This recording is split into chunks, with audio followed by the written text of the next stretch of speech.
दिवाली मना रहे थे और हम मातम। धनतेरस के दिन खरीदा तलवार, फिर उसी से उतार दिया अनुराग यादव को मौत के घाट। यह कहना है मृतक अनुराग यादव की बहनों का। मात्र 17 साल की उम्र थी अनुराग यादव की। ताइक्वांडो में ब्लैक बेल्ट था।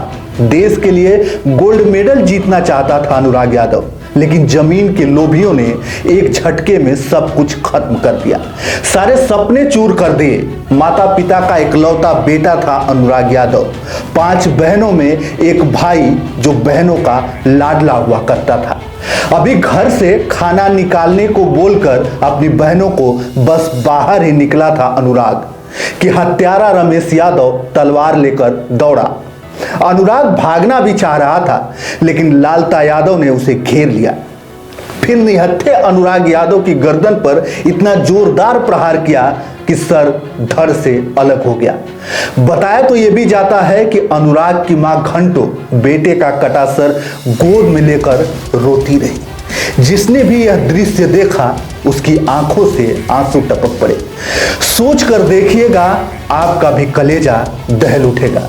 अनुराग की बहन बार बार चिल्लाकर यही बोल रही थी कि शासन प्रशासन में इतनी हिम्मत नहीं कि वह लालता यादव का दरवाजा खटखटा सके, क्योंकि उसका बेटा राजेश यादव दरोगा है। यह सारा विवाद बस 1.5 बिस्सा जमीन का ही नहीं, अमीरी और गरीबी का भी है।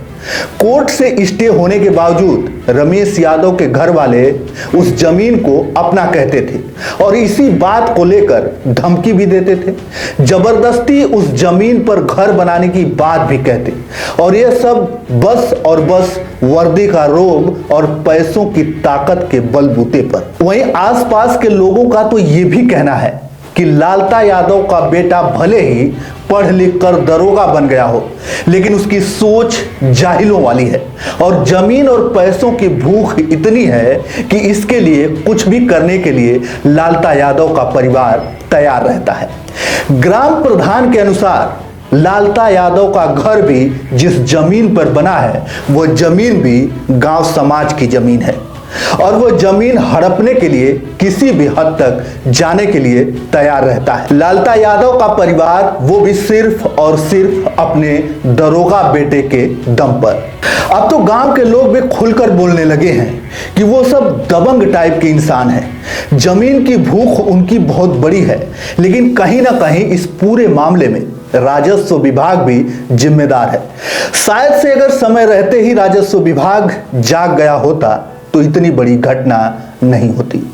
घटना होने के बाद प्रशासन हरकत में आया और लेखपाल को निलंबित कर दिया। अगर यह पहले ही हो गया होता तो शायद एक मां की कोख सूनी नहीं होती।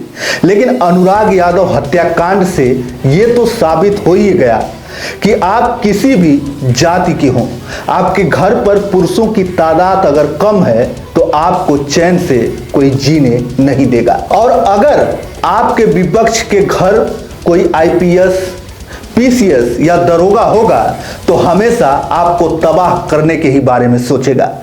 अपने पहुंच के दम पर, वर्दी के दम पर, पैसों के बलबूतों पर।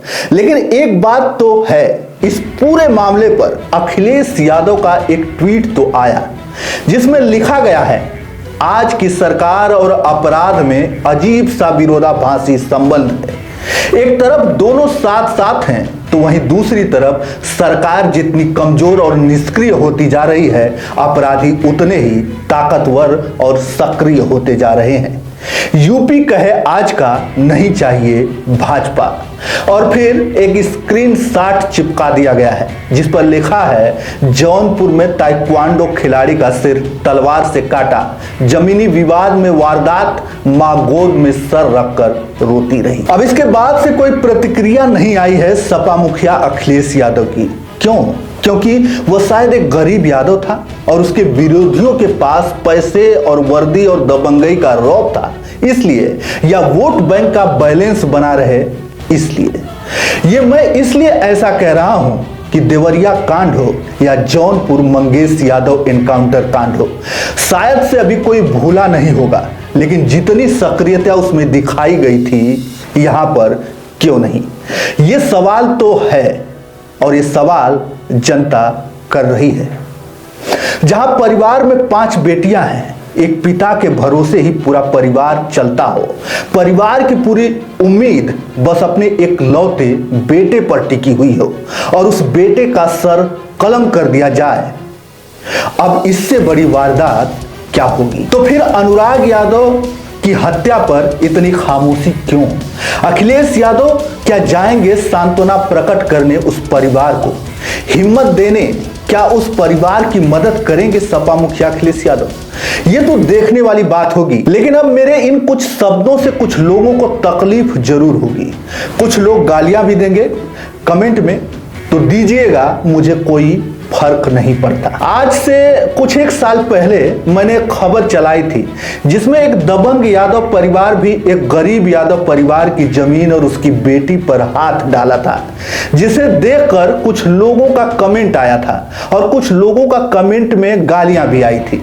कुछ समाज के नेता कहलाने वाले लोग ने भी मुझ पर उंगलियां उठाई थी कि यादव बिरादरी को बदनाम कर रहा है यह अनपढ़ गवार पत्रकार। तो चलिए, मैं गवार ही सही, लेकिन एक विनती मेरी आप लोगों से हाथ जोड़कर जरूर है कि उस अनुराग यादव के परिवार की मदद जरूर करिएगा, क्योंकि अब वह परिवार पूरी तरह से टूट गया है।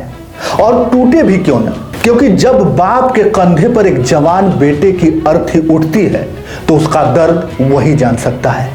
लेकिन अब देखने वाली बात यह होगी कि अनुराग यादव के हत्यारों का एनकाउंटर होता है या नहीं, उनके घर पर बुलडोजर चलता है या नहीं, उसके लिए कोई आवाज उठाता है या नहीं, या बस राजनीति की रोटी वहीं से की जाती है जहां कोई फायदा होता है। तो आप अपनी राय कमेंट में हमें अवश्य बताइएगा। धन्यवाद। जय हिंद, जय भारत।